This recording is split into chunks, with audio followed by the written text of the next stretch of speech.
Good evening all, and welcome. Out in the deep woods, things can get pretty eerie. Could that rustle in the trees be more than just the wind? It's time to get comfortable and let the darkness take control. Varmint control for ranchers with free-range cattle. About 2 hours south of Tuscan, in the Sky Island. I arrived and parked my vehicle at the mouth of a small canyon and set up a shelter about 10 feet away. Approximately 1 hour before sunset, I made dinner and chatted on CB with other hunters and set up my area. At the time I heard noises from the canyon. At the mouth you could see 15 feet in, and then it took a sharp right. The walls were about 12 feet high, but I heard the noise, and it sounded like it came from way deeper in the canyon. It was a repetitive clacking noise, like someone had 2 sticks and kept hitting them together. It did not stop. At least I fell asleep to the noise, with my rifle at my side. I woke up at 4 AM sharp, had some breakfast and got ready to head out. I locked my truck and clubbed the steering wheel and was off. I walked about 3 miles from the mountain, found a high hill, and it was covered in white quartz rock. It had massive veins of mica and was definitely a sight to behold. By the time I arrived to the hill, the sun was up and the coyotes were yapping. I called and called and laid there motionless for 2 hours. Nothing. I watched a small bug crawl on my scope and fly away. And that's when I noticed movement about 270 yards away. It was a single coyote, diseased. I zeroed in on it and noticed its funny walk. It walked leading with its right shoulder, and its head bobbed up and down a little bit too much. I figured I'd put the poor thing out of its misery. I took aim and squeezed. It connected and it went down. I walked to collect the animal, and I walked to the spot, and I didn't see it. I swear that's where it fell, 3 yards from the sideways barrel cactus. I saw no blood and no trail, just silence. I knew I watched it go down. I saw it. I searched for 30 minutes and saw nothing that led me to the animal. Well, there just went my $40. I called it a day and was getting a little warm and my arms were sore from the rifle. So I hoofed it back, slowly, in case I ran into the bed of my truck. I was set facing into the maw of the canyon, dead center of the entrance, in the shade of the walls, and that's when I heard it again, the clacking. This time it sounded closer, as if it were right behind the bend of the canyon, as if whatever it was doing was hiding right behind the turn. I didn't dare grab my chair. It was $10 at the swap and meet, and I thought about firing around into the canyon, but figured that it wouldn't do much. I rolled up my tent, keeping a sharp eye on the canyon, and at this point the clacking would stop. Each time I stopped what I was doing to watch and listen. When I would go back to loading my truck, it would start right back up. I packed my tent, tossed it in the bed, grabbed my lantern and my propane stove, and put them in the bed as well. I put my rifle away, and I still had my 1911 at my hip, but I didn't feel safe. I jumped in my truck and started it. I watched the canyon. Nothing. Not a sound. Just the low rumble from the cold started truck. I let her run a bit and warm up. At this time the canyon was filled with sunlight as it was noonish, and I felt a sense of bravery, and I wanted to take a quick peep around the bend of the canyon. So I let my truck run, grabbed my pistol, and I approached the canyon. I stood at the mouth, listening for any shuffling, clacking. But there was nothing. It was bright from the sun, and I led with my gun. I stood about 5 feet away from the bend, unsure what was waiting on the other side. I thought to myself to just grab the chair and book it, but I needed to know. I leaned in slowly around the corner and saw nothing. It went about 20 feet in and then a dead end. I did notice animal tracks, hoof marks and coyote tracks.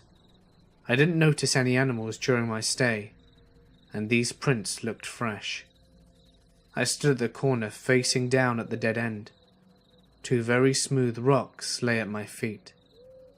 They did not look of the region. They were light red, smooth, as if they were from the rivers.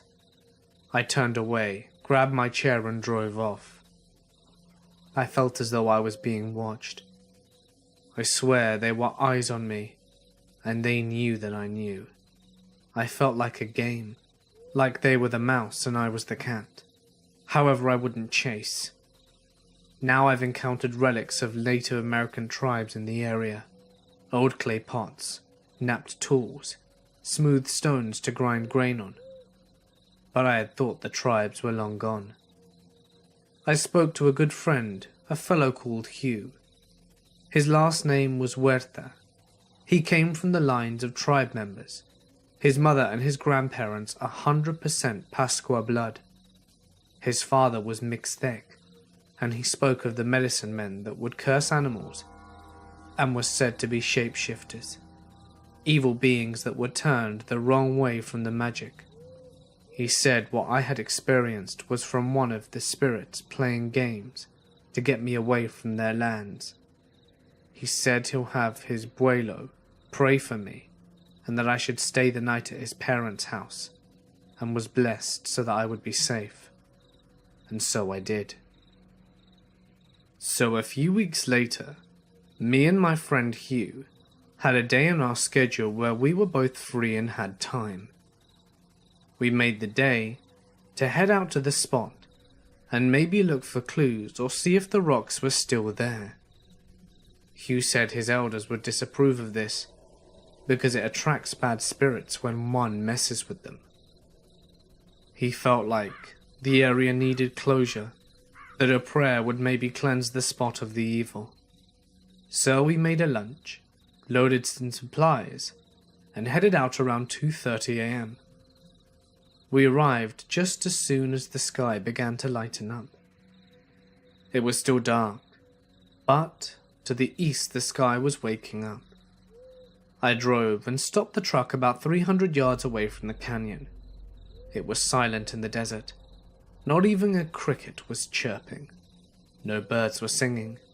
No coyotes were laughing. It was dead quiet, and we were being watched, Hugh said. We are not of the area, and they all know it. He had his way of speaking in riddles, and he was very poetic in his words. No wonder he had trouble getting dates. We hiked to the area, and we arrived at the campsite. My firing was still there, and there were animal tracks going in a circle of the firing, as if the animals were dancing around the ring. It was almost too perfect to be planned. I was scared, and Hugh seemed at peace. I watched his face, and I felt safe with him. At this point, there was a light, but the sun was still hiding behind the mountains to the east. It was still quiet. Hugh made his way to the canyon and stood at the mouth and looked on it. He had a smaller leather pouch with him. It had herbs and some local plant life deemed medicinal by his people. He tied the pouch to a saguaro rib and rested the staff at the edge of the canyon at the mouth of whatever it was home. He spoke in a tongue I didn't know, and he sat in the dirt. He prayed. He stood up and raised his arms to the sky. I felt lighter after that. I felt as though this fog was lifted, and almost immediately I heard birds and crickets. It may have been the sun rising, but to me it seemed like his prayer shooed the fog away. It seems almost fairy tale what happened that morning, but my parents have told me that Native American magic is not something to play with. That they themselves have experienced weird things going on when they travel in Native American lands. My father is Christian to the max, but he still believes that evil lurks with the corrupted native spirits. It may be that we live in the Southwest and we grew up with those stories, but I'm not sure. Hugh was struck with a nasty flu 2 days after the encounter. He was bedridden for a week. I visited him every day. I was told he was being attacked by the spirit for intruding on its territory. It was flu season, but still it seemed very well timed. He was treated with herbs and prayers, and I chalked it up to him having a badass immune system. But I digress. He tells me to this day that we should have never have gotten to the area challenging whatever it was. That was a force beyond us, and we can't do anything about it. His family tells me not to return to that spot, that the evil will follow me, that it will remember my face, and they prayed so that it may forget it. My cousin is with the Forest Service in Montana/Wyoming. And I decided to go up there with her to literally test the waters. She does hydrology and has to ride out to the middle of nowhere to test streams and snow runoffs to ensure no contaminants. So I thought that sounded fun and wanted to go do a bit of a tour with her. So we were going to have a camp out there for 2 nights. So we packed all our gear into our saddlebags and started out. The first day and night were amazing. Beautiful scenery and amazing air quality. It really is so peaceful out there. I love that area, and I wish I could go up there more often. We started out on the second day, and my cousin said, "Do you want to see something weird?" Of course, I said yes, and she led me to a bit of a side journey into this tiny little ravine. We ended up travelling around 2 hours out of our way from the actual path.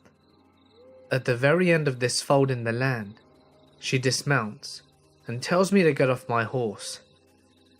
We tie them up in this gorgeous little clearing, and she tells me to follow this tiny wildlife path and bring our little rechargeable radios.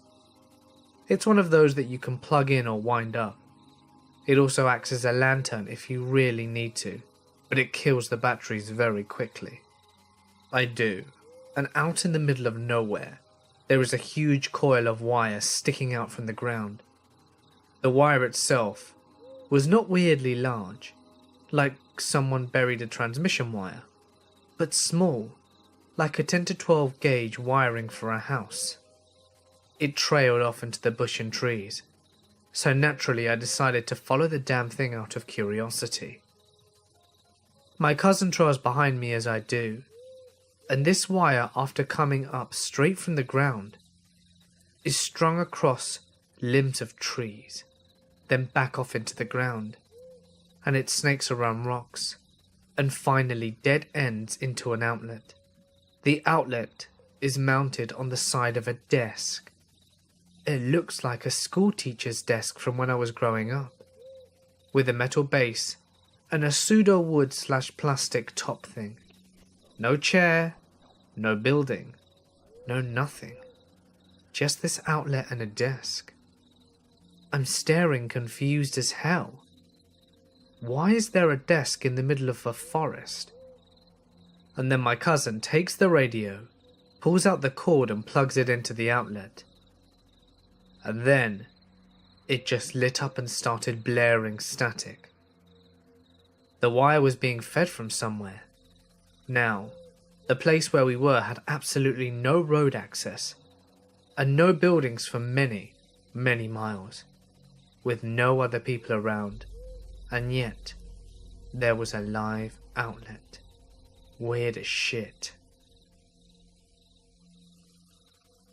I used to work for Noranda Explorations as a geologist assistant in Canada, Northwest Territories. Once I was out with a geologist in a two-man camp right by a lakeside that would travel the area by zodiac. We were approaching our campsite around 3 p.m. one afternoon, and we could see our sleeping tents were trashed. The area was filled with black bears, and we obviously scared one away. It was strange as it didn't touch our meat pit or our kitchen tent. We were forced to sleep in the kitchen tent, and there was one open food, just canned goods. We crawled into our sleeping bags, and around 10 p.m., I was just drifting off to sleep when we heard a branch snap, and my partner's mutt began to growl. We picked up the rifle, went outside the tent, and were greeted by a very large black bear that abruptly turned tail and ran. We ended up moving our camp the next morning to an island, but had to work in the very same area, and just played on your mind that you'd come across a bear sign, and there were times I would be alone with only a K-bar and spray for protection. I could never shake the feeling of being watched. We had 2 other camps going on that weekend. One camp had to shoot 3 bears. 2 were shot at their meat pit before the others began hightailing it. They shot that one too, as it would only come back. The other camp was on an island, not far from land, and a bear made its way out there. The geologist shot it, but only wounded it, as it was a very dicey situation before he was finally able to kill it. I worked 2 years and never had a summer like that before. Like I said, I became very paranoid and anxious about working alone, and called it quits after the job was finished. When I was 14, I lived in a very rural area. As teens often do, I got very bored in my small town, and to alleviate my boredom, my friends and I would routinely explore the surrounding areas and go on long day hikes. There are 2 instances I can remember of being very creeped out on one of our expeditions. The first time was in the summer. My 2 friends and I decided to hike across several dozens of kilometers. We of course prepared adequately, as any group of 14-year-olds would. We had water and a bag of jerky between the 3 of us. Naturally, we got very hungry, as the jerky ran out quickly. To combat this, we decided to cut through the back roads and the farmlands, so that we could get to the highway faster and thusly to food. After about an hour of hungry hiking, we came upon a little village that was all gated up and surrounded by brambles. This itself isn't too creepy. What was creepy was the fact that just inside the gate was a mountain of cattle corpses. There seriously would have at least been 3 dozen bodies in the pile. As kids, we were sufficiently spooked. As an adult, I think a logical reason for Death Mountain may have been that the herd were diseased, and this was an easy way to quarantine. The second time was with the same friends, but we were a few years older. On our adventure, we decided to walk through railroad tracks to gather old rail spikes so that we could sell them to the scrapper. After a few grueling hours of hiking and carrying increasingly heavier backpacks, we happened upon a house. It was very secluded, but from outside it didn't look abandoned. Curiosity and fatigue got the better of us. We dropped our bags and went in exploring. We initially just wanted some water, but we found the front door wide open. Outside, there was a lot of construction machinery, so we thought that perhaps they were doing/finishing some work inside. We called out but received no reply, so with recklessness, we decided to effectively break and enter. This place turned out to be a dump. It looked like a crack house. Old garbage and food everywhere. We assumed no one lived there after all, So what do? We decide to snoop around. And we were poking around the ground floor when we heard what sounded like footsteps on the second floor. We called out, but no answer was given. My one friend decides to be brave and go up to check it out. As he got to the stairs, he calls out again. Nothing. So he starts up the stairs, and I shit you not, as his foot hit the first step, we heard a music box go off. Alright, kind of creepy. But then we heard a child's giggle from above us. We noped out of there pretty quickly and ran home. We even forgot our backpacks. I had a strange experience driving between LA and Las Vegas, like some of these stories. I was driving on a long, 2-lane road leading to a highway with my brother, and we were the only ones on the road for several minutes at a time. Someone would come from the opposite direction every 15 or 25 minutes. It was pitch black, except for a meager amount of crescent moonlight, just enough to see the silhouette of the hills and mountains around, when we noticed that a car is speeding up from behind. That's fine. I'm not in a rush, and with this approaching car's rate of speed, I was happy to let him pass me. I hate worrying about tailgaters, but when it gets to about 1/4 mile from us, it kept pace with us perfectly. We'd bend around a mountain, and the lights would go away for a few seconds and then reappear. We'd go up a slope, and down an incline, and it would fade and reappear. I immediately got suspicious, and squint a little harder into my rearview mirror. There was nothing below the lights touch the road. No wheels, nothing.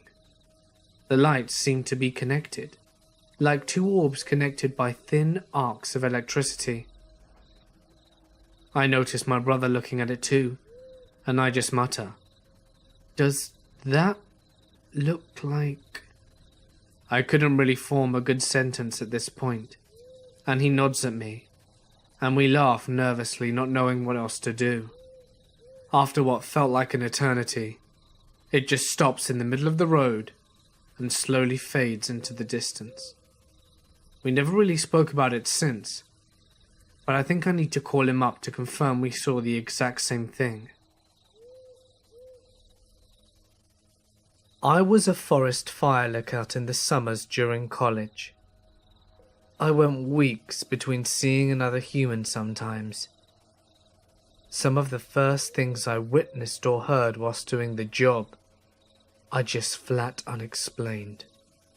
The one that sticks out in my mind was laying in bed and watching a strange light move through the trees.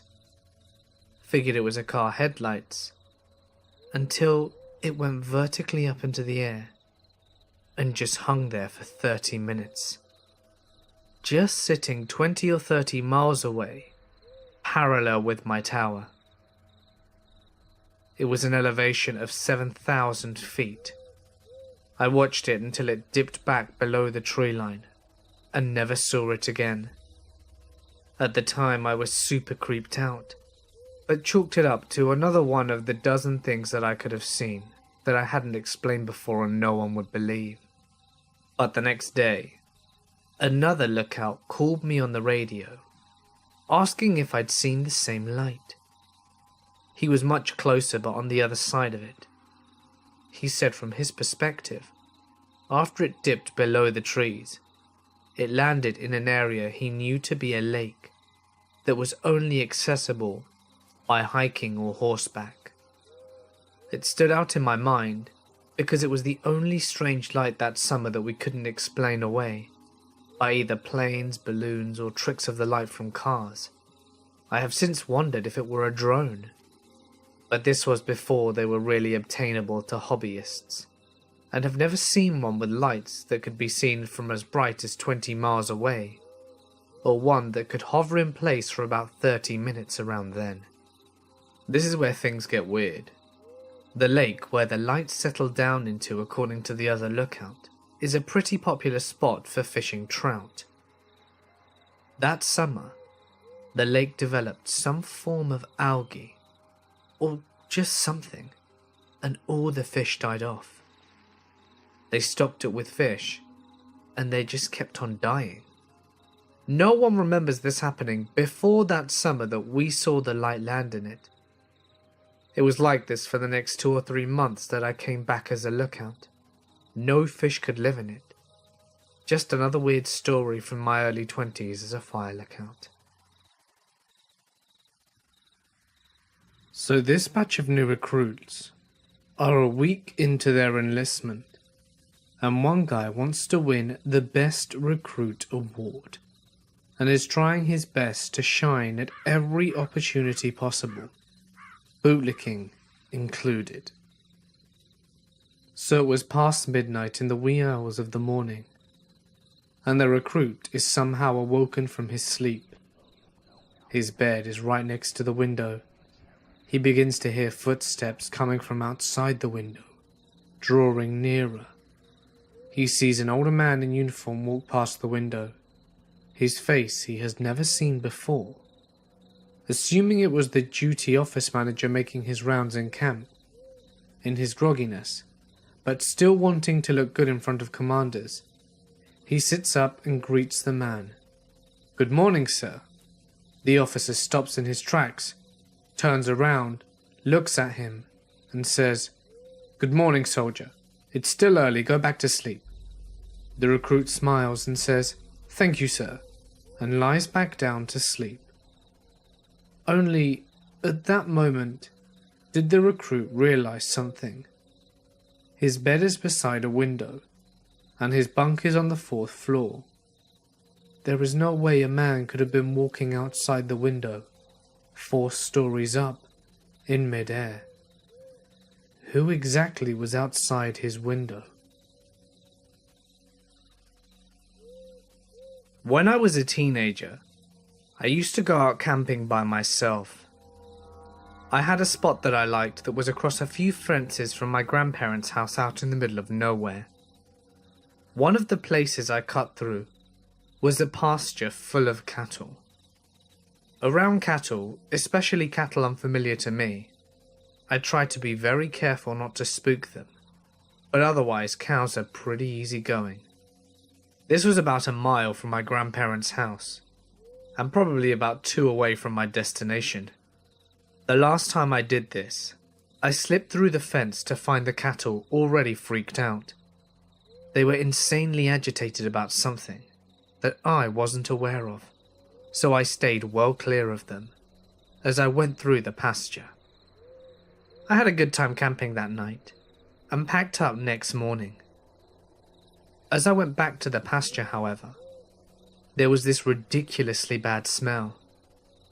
It smelled like a skunk had fought with something in a fertilizer barrel full of shit, and the barrel had broken open. It was awful. I tried to look around for the cows to make sure that there weren't going to be any surprises, to not see them at all. They were just gone. There were some bushes and trees, so I thought that maybe they were just out of sight. I keep walking through the place to go home, and the smell is so bad that I set my stuff down at the little fence line and decide to investigate. Well, I found all the cows. All of them were shot and ripped apart. Somebody had carefully shot them in the head with a bolt gun and eviscerated all of them. They had also dug them all into a shallow ravine and piled up the bodies. It was horrible. I hightailed it out of there to get back to my gear, and my stuff was gone. As in, I set it right here on this rock, and it's not within eyeshot. A quick glance showed me that there wasn't anything ripped or fallen out, or something or someone had picked it up when I was 200 yards away for less than 5 minutes. I think Usain Bolt would not have been able to catch me on my way home. I never heard anything else about those cows, but I did not go back camping to that old spot again. I was hiking alone, out in the Finland Ranges in Australia, and started to set up camp by an empty creek of pebbles, which was softer and cool, unlike the surrounding terrain. Once it got dark, I saw a light from a torch pass through my tent and decided to get out to see who it was. About 20 meters away, there was an old man in rugged clothes, with weird dead things in his hat. I greeted him, but he didn't reply and continued to walk towards me. At this point, I'm completely baffled and freaked out and decide to run. I don't know why, but something wasn't right about the whole situation. But as I started gaining distance, he began to chase me down. As the Flinders is a really open terrain, I couldn't hide, so I climbed up a mountain and hid behind a collection of boulders and observed him, walking around the mountains as if he were waiting for me to come down. This went on for a couple of hours before he left. I have no idea what his motives were or where he came from, but I decided to hike back to the nearest town and go back to Adelaide after that. I live in rural Ohio. One of my friends owns a nice barn and farmhouse out in the sticks, where the buses don't run and where there's absolutely no service. He doesn't actually live there. His family owns the house for shits and giggles. They're millionaires. We'd never ran there before, and it's a pretty scenic wood, so we decided that we'd give it a shot. He and I ran cross-country, and our team went to state that year, so we were in really good shape. We get to his barn, and plan on running 8 miles near a road and then through the woods. We have GPS watches, so we can make our own path and either turn back at 4 miles, or make a looping path if we desire. About 2 miles off the road, we took a random gravelly road through the woods, and there was a hiking path, so we decided to take it. We live in the country, so it isn't really a big deal.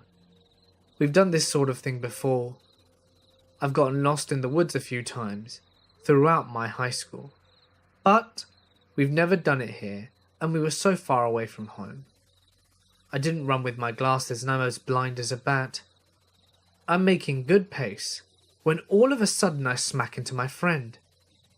I look up and he's just standing there. I focus in on what he's looking at, and there are bear traps hanging on a branch right in front of us. Looking around, there's more, all blowing in the breeze like wind chimes. Off in the middle, perched up against a tree, there was something resembling a man. My friend pushed me and told me to run. We didn't say a word until we got back to the main road because we ran so fast. Turns out my friend saw what looked like a bloody scarecrow leaning against a tree. I had been out stargazing and was sleeping out in a park near a town. No tent, just a sleeping bag and pad. This was a fairly popular area for joggers and walkers, and I had found a nice spot in a field, a few hundred meters from the top, obscured by tall grass and bush, but with a nice view of the valley below and mountains in the distance. It was very nice, and I saw some shooting stars, heard coyotes singing in the distance, and slept very well since it was a warm summer night. In the morning at the crack of dawn, I was woken up by one of the strangest performances I've ever witnessed. Above me on the hill, I could hear some kind of chanting. Due to my concealed location, I couldn't actually see what was going on, and I wasn't keen on moving to a better vantage point, lest to be seen by the group. A man's loud and deep voice was half chanting, half shouting in a language I couldn't identify. It sounded like Latin, and it was definitely not Spanish, although he kept repeating a word which sounded similar to diablo, Spanish for the devil. There were other voices too, but he was clearly leading whatever was happening up there. Eventually he finished his chant, and there were some cheers and whoops, and then the entire group silently departed. After waiting a while to make sure I was clear, I went up there to where the sound had came from, and there was no physical evidence of whatever had happened. I asked everybody I knew in town if they had any idea of what it might have possibly been, and nobody had heard of anything like it. To this day, it's one of my greatest regrets not peeking out of my hiding spot and see what the heck was going on. I was out for a long run, probably around about 12 miles on dirt roads through Iowa farmland. Plenty of abandoned barns and old buildings alongside it. As I'm running, I see this figure up ahead walking on the road. It's an old man, fairly well groomed.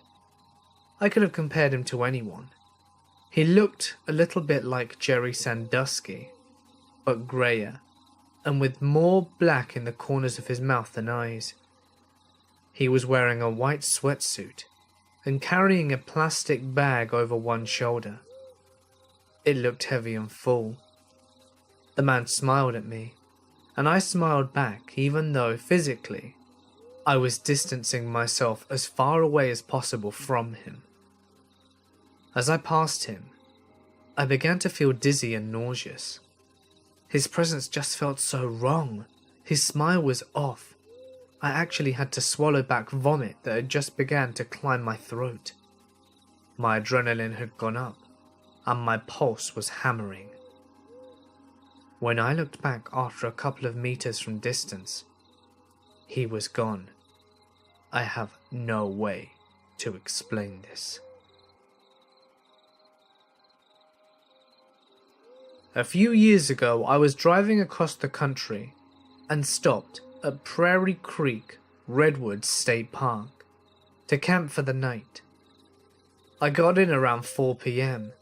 and, eager to experience the redwoods for the first time, started out on a 7-mile trail run through the park. This was early November, so I knew that I had about an hour and a half until sunset, which I thought was plenty of time for the run. If you've been to the redwoods, you know that the terrain is steep, narrow valleys, and of course, unfathomably giant trees. Twilight came early, and my pace slowed as the light dwindled. Soon as I was walking, just barely able to discern the path. This was the start of a situation, but I knew that I would be warm enough if I kept moving, so I concentrated on staying on the path and absorbing the forest's presence. It was incredibly quiet. I perhaps heard 1 or 2 bird calls the whole time, but not spooky. For lack of a better term, I got a sense of peaceful dignity that existed entirely separate from my human-sized concerns. With maybe 2 or 3 miles left in my walk/run back to the campsite, I rounded a bend and came upon a silvery glowing orb right in the middle of the trail. I held my eyes closed. Was this a trick of my night vision into the fading twilight? But the orb was still there when I opened them. After staring at it for some amount of time, I cautiously stuck my hand into it. I didn't feel anything, though I half expected a sensation of heat, or maybe a tingling. But I distinctly remember how the details of my hand appeared in the silvery light. I traced the outline with my hand, but couldn't bring myself to step through it. Eventually I grew cold, and realized I needed to continue. As I was looking for a way around it, I saw the moon just peeking above the ridge. That's when I realized what it was. I had been playing with a moonbeam that disappeared into the depths of the steep valley. The terrain and rising moon had created a sort of illusion that made it look like a glowing orb was floating in the middle of the trail. It was beautiful, yet explainable. I will always hold on to how I felt rounding the bend and seeing that orb. It wasn't fear, just a keen sense of my surroundings with a sudden openness to experiencing something incredibly beautiful, even if it defied my understanding of the world. I was hiking in the Nevada desert somewhere near Beatty. Because I'm a bored and braised Nevadan, I'm pretty comfortable and experienced in hiking by myself, so I didn't feel particularly uneasy walking around by myself. This is the only strange thing I've experienced in my 3 years of wandering around the absolute middle of nowhere. Anyway, there are a lot of small mountains and hills in the area that I was in, and a few caves too. I generally stay away from them, in case they are coyotes or something inside them. It was getting pretty late, so I was walking back down, and there's this big hill that I always pass. And at the base of the hill, there's a cave, not too big, and when I was walking past this certain hill, I noticed out of the corner of my eye that there's something blocking the cave at the bottom. So I squint, and I look at whatever I think it is, assuming it's a coyote. And it's this dude. He's crouching by the cave with his shirt off, and he hasn't seen me yet. I thought about calling out to him to see if he was okay, and whilst I'm standing there, he turns to look at me. I was thinking, oh okay, maybe he needs help with something. Maybe his dog ran into the cave or whatever. I raise my hand to start to wave, and this guy stands up really slowly, and then he charges at me. He runs quite strangely, with his hands by his sides, poking out kind of like an L shape. He's about 100 or so yards away, so I just stand there for a moment, dumbfounded, because I have no idea what he's doing. It becomes very apparent that he's not so friendly, so I haul ass out of there. I'm a thick guy, and I'm not particularly afraid of being caught, just very confused. I see the road I started on far away, and I plan to cross it and run straight into a shop or something, when the dude starts making strange noises. He's yelling in a weird, kinda tired but guttural way, and I can hear that he's slowed down and is far behind me now. He just keeps yelling these weird noises. I'm not sure if it meant anything, but after I got some distance I heard him throw a rock. I kept running until I got to town, and can still hear him yelling behind me. On a 2-week solo backpacking trip, I had 4 days in seclusion between ranger station check-ins. On the first day of the seclusion, I felt like I was being stalked. I lay in my tent that night, and I could hear what sounded like footsteps around my camp, but nothing came close. In the morning, I checked all around and found no evidence of footprints or having any wildlife around me. I broke down camp and took off trying to put it behind me. The second night was the same thing. I grew so paranoid that when I couldn't hike during the day, I would go over rocks and walk through streams. Anything to try and break the trail so that I couldn't be tracked.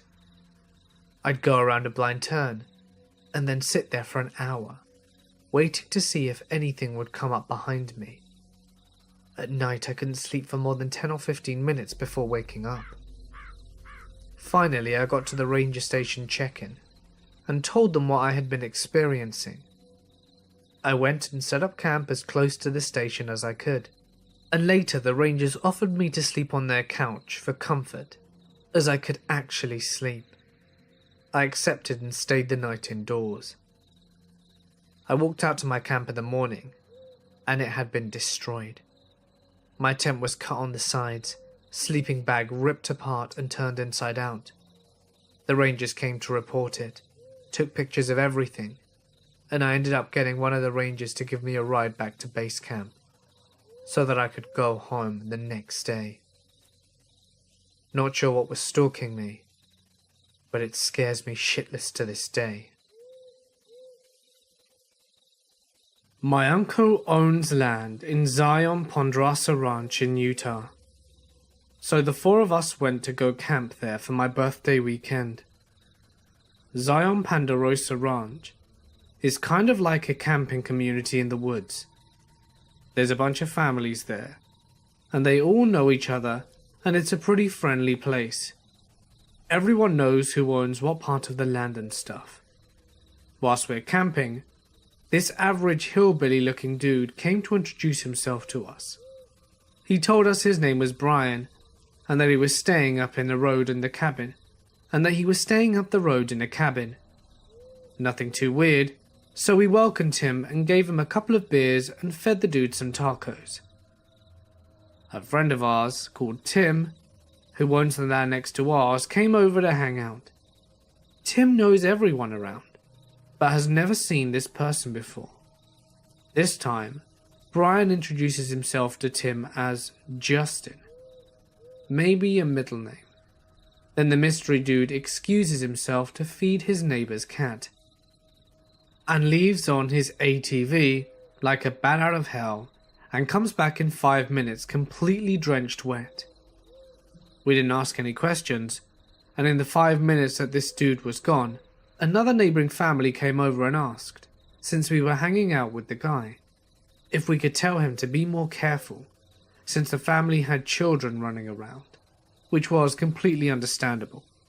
The dude then comes back, and we tell him about the family concerns, and that his driving could be a danger to the children. "Screw the kids. Who the hell are the kids to tell me what to do?" replies the weirdo. That was more than we were comfortable with, so we politely asked him to leave because he was drinking a lot and he had a gun. And we didn't know the guy anyway. We were already uncomfortable. He apologizes and leaves back to his cabin or whatever. And less than a minute later we hear gunshots coming from his direction. We all kind of freak out a bit. And guess who comes back to greet us? The same dude, trying to apologize, as we ask him about the gunshots. And he replied, "So you heard gunshots? So what?" At this point my girlfriend was getting really frightened by this guy, so we decided to use my uncle's ATV for a ride. Whilst leaving, my uncle spoke to the dude.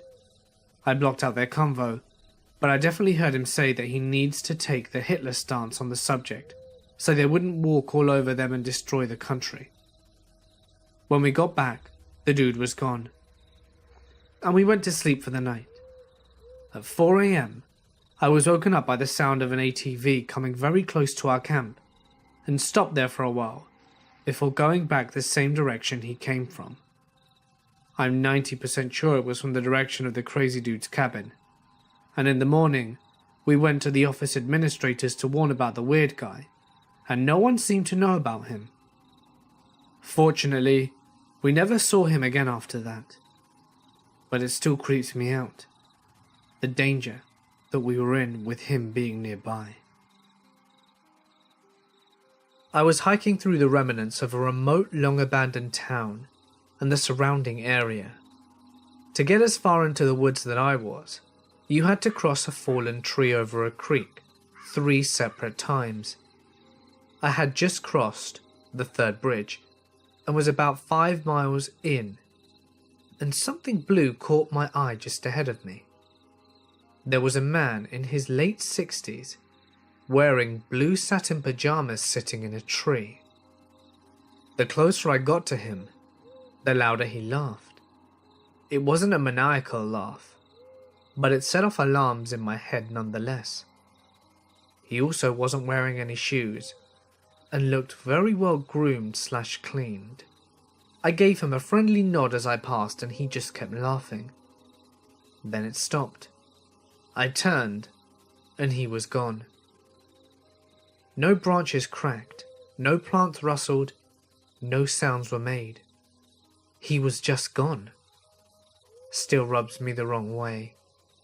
The area I was in was pretty rough, very secluded for hiking.